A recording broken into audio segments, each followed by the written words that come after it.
নমস্কার সবাইকে, আমার নন্দিনী হেসের রান্না চ্যানেলে আপনাদের স্বাগত জানাই। আজকে চলে এসেছি আপনাদের কাছে একটা অন্যরকম নতুন ভাপা পিঠে বানানোর রেসিপি নিয়ে। তার জন্য এখানে দেখতেই পাচ্ছেন আমি নিয়ে নিয়েছি দুটো গাজর দিয়ে এই রেসিপিটা তৈরি হবে। আর প্রথমেই এই গাজরটাকে স্ক্যাপার দিয়ে আমি পুরো খোসা ছাড়িয়ে নেব, নিয়ে এইভাবে টুকরো টুকরো করে কেটে নিয়েছি। গাজরটা দুটো গাজর দিয়েই বানানো হবে। এইভাবে কেটে নেওয়ার পর আমি গ্রাইন্ডারে পুরো পেস্ট করে নিয়েছি। যেহেতু অনেকটা গাজর ছিল তাই দুটো ভাগে পেস্ট করেছি, আর ওই পাত্রে একদম রেডি করে নিয়েছি। রেডি হয়ে গেছে আমার পেস্ট।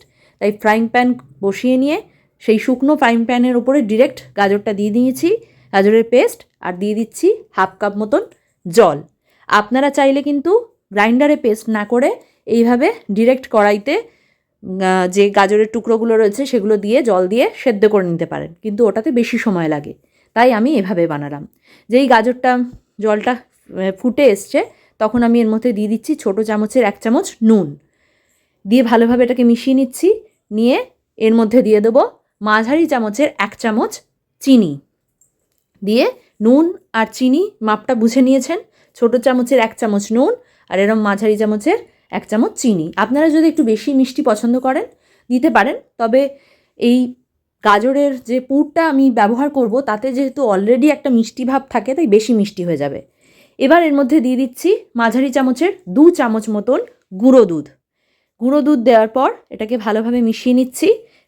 নিয়ে এটাকে আমি একটু জলটা একটুখানি মরতে দেবো। পুরোটা শুকনো করব না, কিন্তু কিছুটা জল মরতে দেবো।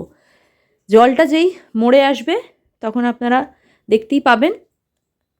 যারা আমার নতুন ভিউয়ার তারা আমার চ্যানেলটা ভালো লাগলে অবশ্যই সাবস্ক্রাইব করে দেবেন, পাশে থাকবেন। আর যারা আমার নতুন এবং পুরনো ভিউয়ার তারা আমার চ্যানেলটা যদি ভালো লেগে থাকে তাহলে আপনারা নিজেদের চেনা পরিচিতদের সাথে আপনারা নতুন ভিউয়ার পুরনো ভিউয়ার উভয়ই শেয়ার করে দেবেন। এবার 1 কাপ চালের গুঁড়ি রেডি রেখেছিলাম, সেটা এখানে দিয়ে দিলাম, অ্যাড করে দিলাম। দিয়ে ভালোভাবে এটাকে মাখিয়ে নিয়ে একটা মণ্ড মতন তৈরি করব। মণ্ড আমার রেডি হয়ে গেছে। মণ্ড রেডি হয়েছে কি করে বুঝবেন? যখন দেখবেন ফ্রাইং প্যানে বা কড়াই থেকে ইজিলি সেটা উঠে আসবে। আমার এদিকে রেডি হয়ে গেছে, তাই এখানে একটা পাত্রে ঢেলে নিয়ে সেটাকে ঠান্ডা হতে দিয়েছিলাম কিছুক্ষণ। তারপর এর মধ্যে অ্যাড করে দিলাম 1 চামচ মতন ঘি। এবার এটাকে ভালোভাবে আমি মেখে নেব। ঠিক যেভাবে আমরা ময়দা বা আটা মেখে থাকি ঠিক সেভাবেই এটাকে আমি মেখে নিয়েছি। নিয়ে একটা তাল মতন তৈরি করে নিয়েছি। আর এই কৌটোয় দেখতে পাচ্ছেন এটা হচ্ছে নারকোলের পুর। নারকোলের পুর আপনার কম বেশি সবাই জানি যে কিভাবে বানাতে হয়, গুড় আর নারকোল দিয়ে।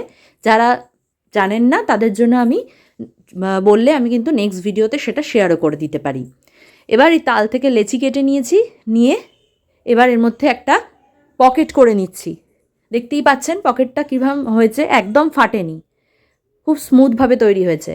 আর এই পকেটের মধ্যে এবার এক এক করে নারকোল পুড়ে নেওয়ার পালা। প্রথমে আমি সব কটা তালকেই পকেট করে নিয়ে একদম রেডি রেখেছি যাতে সময়টা কম লাগে। এমনি রেসিপিটা খুব কম সময়ের তৈরি হয়ে যায়। আর আমরা তো অনেক রকম পিঠেই খেয়েছি, এরকম একটা গাজরের পিঠে আপনারা বানিয়ে নিজেরাও খান আর আপনাদের গেস্টদের এলে তাদেরকে সার্ভ করে দিন। দাদা প্রশংসা করবে আপনাদের।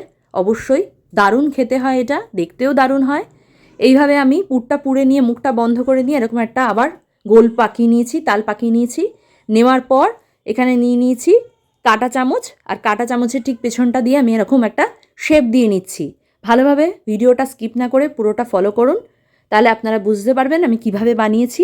এভাবে বানালে আপনাদের পারফেক্ট তৈরি হবে, দেখতেই পাচ্ছেন। আর কাঁটা চামচের পেছন দিয়ে যখন আপনারা শেপ দেবেন তখন অবশ্যই একটুখানি এখানে অয়েল ব্রাশ করে নেবেন, তাহলে গাজরের যে কভারটা সেটা উঠে আসবে না, স্মুথভাবে আপনারা শেপটা দিতে পারবেন।